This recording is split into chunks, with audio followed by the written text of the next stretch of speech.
Greetings, fellow bridge lovers, and welcome back to the Bridge with Kai YouTube channel. Today, I have a amazing slam hand for you from the U26 Junior Trials that happened like 6 months back, but there's loads and loads of fun hands from here that I still have to pull out and show you. This one was a really cool slam hand that we got to and we made, and it also made at the other table, but in a much more flashy manner with a very well executed squeeze from our opponents. In the end, it was a push board, but there are some really cool plays on this hand, so I felt like I had to share it with you. But before we get into the video, I just want to say, hey y'all, we are at like 625 subscribers, which is huge. Thank you so much. And if you have not done so already, why have you not subscribed? It is completely free, and you can help me grow Bridge by showing your little bit of support. And yes, that would be super amazing and help us grow Bridge together. Get on that if you've not done it already. Also like the video, but if you want to wait to the end to see if you actually like it, then sure, fine. But I'm pretty sure you're going to like this if you've already clicked on this video and you know what Bridge is. So let's get into this slam hand. All right, we're playing imps. And we're also playing a strong diamond system. I'm going to kind of speed through what has been being said on this auction because it doesn't matter as much. There are some cool things, but basically partner starts the opening with 1 spade, which is showing 5 or more spades, 10 to 14 high card points. Clearly, I have a game forcing hand. Our way of doing that is saying 2 clubs. I have a hand that wants to game force. You don't know anything else about my hand. And then partner starts telling us their shape through different levels of steps. 2 diamonds is saying that spades is partner's only suit that is 4 cards or longer.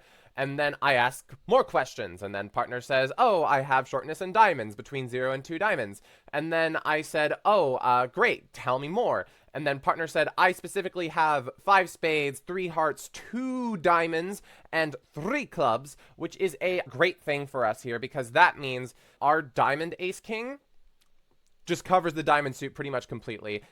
And not only that, there is some unbalance on the hand. The 3 hearts isn't great, but if we can get the right hand from partner, maybe we can make slam. So I went, okay, tell me more. Partner tells me that they have 3 controls, which means aces are worth 2, kings are worth 1. So if partner has 3 of them, they can either have 3 kings or an ace and a king. I already have 2 kings, so they can't have 3 kings. So partner must have an ace and a king, and that is either the king of spades and the ace of clubs or the king of hearts and the ace of clubs. And I kind of said, you know what? I've heard enough. We're going to bid 6 spades.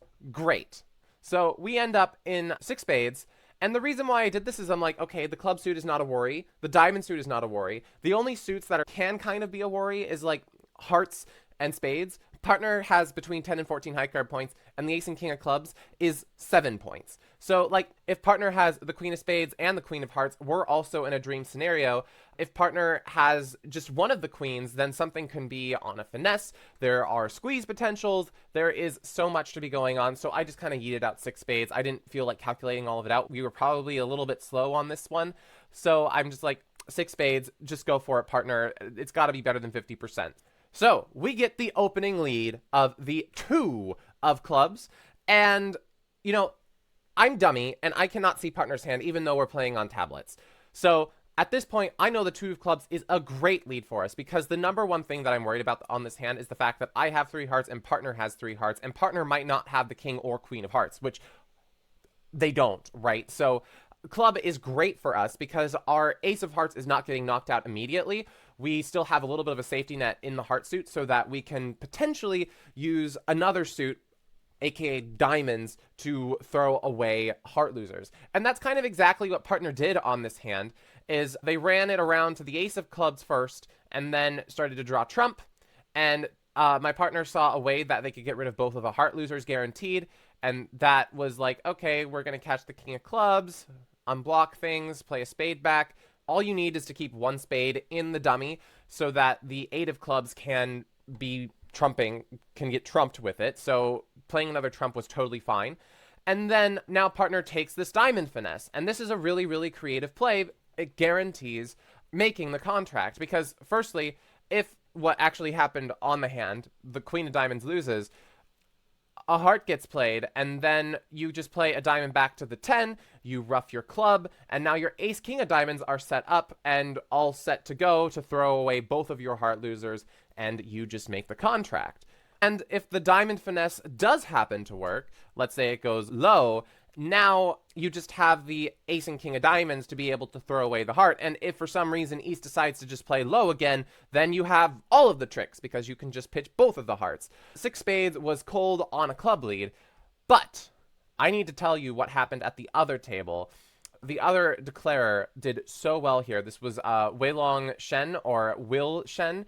He played this hand extremely, extremely well, and it all comes down to what he did at trick 1. All right, fellow bridge lovers, I'm sorry, but I do have to have a little interruption for the Spark Auction. This is an amazing way for you to be able to play with top-level players and donate to Youth Bridge in order to help grow the future of the game. This is an outstanding event run by the ACBL Education Foundation. All funding goes towards Youth Bridge programs like Jumpstart Bridge, trying to get Bridge into schools.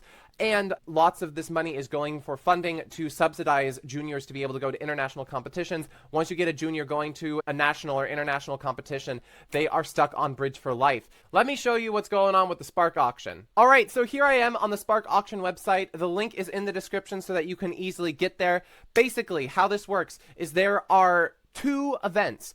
There is a special event on July 21st where you can donate to play with a pro who has donated their time on July 21st. This particular event has multiple things to it. So the first one is that there is an A-Flight event where all of the top 20 pros, the highest bids on them, are going to be playing against each other with their clients on Real Bridge. And there's also going to be a way to watch the top flight. There's going to be a Zoom room where you can donate $10 to get a kibitzing pass to get into this Zoom room, which I am going to be one of the commentators on, along with Barry Regal and Bronya Jenkins. It's going to be a really, really fun thing, and you're going to get to watch some really, really fun bridge and some of the top pros showing off their stuff. And also there is a B event where everybody else who does not make it into the A event because they didn't get bid on as much, that's where a bunch of the pros and donators are going to be playing in a very similar style event. It's just not going to be broadcast to everyone else. Let's see, who do we have as options? We've got Ron Smith, Alfredo Versace, Aldo Gerli, you've got Bob Hammond, Amber Lynn, David Berkowitz, Mike Pissell. Some of these people don't even have bids on them. It's insane. We got Alex Kolesnik, Adam Kaplan, who is on the USA National 1 team for this upcoming Bermuda Bowl, and as well as many, many other junior players. All of these people have donated their time in order to support Youth Bridge. We have a total of 184 unique items on this auction for you to choose. We got Debbie Rosenberg, so many amazing players. Not only can you donate for this particular event, if you are not able to make it on July 21st, there is also an opportunity for you to get a 18-board game with the pros who have donated their time. There is me, that is me, right there, who you can bid on. Let's get those bids up. I mean, we've got Zach Grosak, who's already at 392. Granted, I'm not like as good as Zach Grosak, but still. And then we've got Mano, who has 2 items on here. There are even more options of top-level players that you can choose from to play in these 18-board games at any time that works for both you and the pro. And that is a Spark Auction. If you are interested in donating to Youth Bridge, totally go check out the link in the description. I am so excited to see you there. Now let's get back to the video. All right. Here we are at the other table, and this was the problem lead. Our teammates led hearts. Now, Weilong needs to play this hand extremely well because we all know that the diamond finesse does not work. So how the heck are you going to make this slam contract? Well, Weilong ducked the first heart. Why is this a good thing? Firstly, if East is leading king from king queen, they can't lead another heart or else there's no heart loser. So they have to switch away. Switches to a spade. But still, you have this problem. You've got a heart loser, right? How do you get rid of this? You can't easily pitch it away on diamonds unless the diamond finesse works, which we know it doesn't work. And the clubs aren't going to get you a heart pitch. The spades aren't going to get you a heart pitch. Like, you can't use trump to pitch things, unfortunately. I would love to be able to do that, but that's just not how it works. So they play spades. He's not down yet. So he tries for something that requires a lot of technique. What Weilong is going to be playing for here is East holds 4 diamonds and the Queen of Hearts. We kind of know that they already have half of that recipe, the Queen of Hearts. If East did not have the Queen of Hearts, they certainly were going to be playing another heart, right? And also, if leading King Doubleton is a very spooky play. Here is how the hand went. Now, goes spade, we drew the trump, we played club, and another club to the ace. And then we started working on diamonds, but we don't take the diamond finesse, because it doesn't work. Weilong doesn't know this, remember. Here's how it goes. Diamond.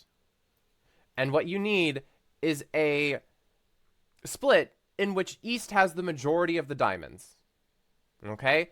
In this case, it works because the queen falls and East has 1 more diamond remaining, plus the Queen of Hearts. And here's what's going to happen. We get the club, spade, trumped it. And now, when we play both of the spades, East gets squeezed. They're the only ones guarding diamonds and the only one guarding the hearts. So, when East pitches a heart, now you're able to pitch the diamond and now both of your hearts are good. And if East instead pitches the 9 of diamonds, we pitch the heart because now we know our diamonds are high because they have run out of diamonds. This was the beautiful play that led to Weilong making this contract. There are 2 extremely important things about the technique of this hand. The very first one is, if we go back, is rectifying the count. Trick 1 absolutely needed to be ducked. If you win the ace, you go down. Why? Okay, let's just go through it the exact same way, but we take the ace of hearts. If you've ever heard of squeeze technique, you say that you need to get to x minus 1. Here's why. Okay, we draw the trump, right? We continue going along Weilong's line of club, club, diamond, diamond, ruff a diamond. Now, when we get back to this point, we ruff a club. The key thing here was that you don't have an entry, right? You are not able to get back to the south hand when this happens. And even then, the squeeze doesn't work because the ace of hearts is gone. The Queen of Hearts is just always going to be taking a trick. So the duck was absolutely necessary at trick 1 in order for this line to work. Now, the even more difficult thing to see, I think, is if we go all the way back. Sure, you find the duck. Great. Now, they can't play a heart because then you don't have a heart loser. So, switch to spades, just like how they did. And now, you draw the trump, right? So let's say we make a slight deviation here. The plan would be we take the ace of diamonds, we take the king of diamonds, and then we play the king of clubs, we play a club to the ace, we ruff a club, and now we start squeezing, let's say. This doesn't work. Why? Because East is not the only one guarding diamonds anymore. West has the Queen of Diamonds. So if you start squeezing, East can just start pitching their diamonds. Because now West is guarding diamonds and East is guarding the heart suit. So you need to ensure that East is the only person with the diamond suit. The way that Weilong did that was he ruffed an extra round of diamonds. So at this point, he didn't do this exactly, but he ruffed a diamond and he ensured that West's Queen of Diamonds was no longer guarding the diamond suit. So now when he was able to do this, now East was the only one that was guarding diamonds, and therefore was getting squeezed. Now, all that matters is that East is the one with the long diamonds. If West is the one with the long diamonds, it's over. Because then West is always the only one who's going to be guarding the diamonds. So, the hand could have worked the same way if we changed it around a little bit. Like, let's say we decided to shift the 2 of clubs and the 3 of diamonds. Let's say that this happened. We play it out. King of hearts leads, spade, spade, right? And now, organically, West is just going to run out of diamonds, and the squeeze still operates, and you don't have to rough another diamond, because... So the important thing is the fact that West does not have another diamond, right? They cannot... They're just going to get squeezed here. You can play the club. You can play the 10 of clubs. And you can rough. And East is still getting squeezed here because they hold both the guards. So it doesn't...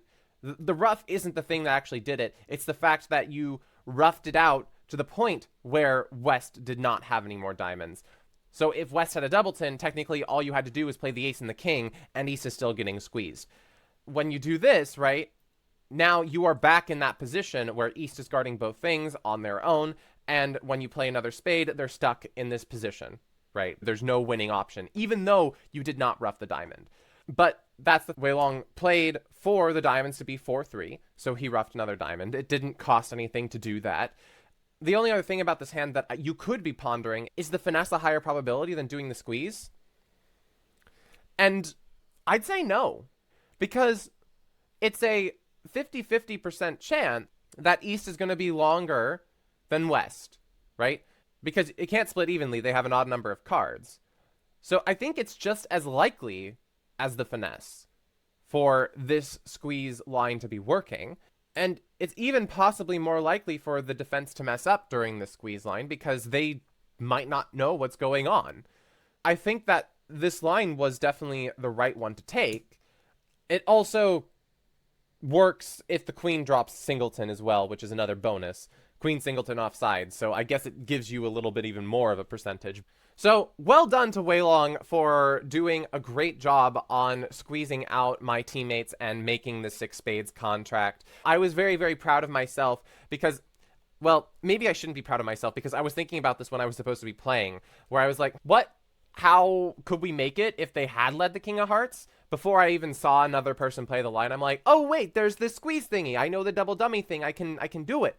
And I believe that if I were playing and I got the king of hearts lead, I would have done the same thing, which it's a complicated squeeze technique. So I'm like, okay, let's go, Kai. You're getting better. But at the same time, I really should not have been thinking about this while I'm playing another hand at all.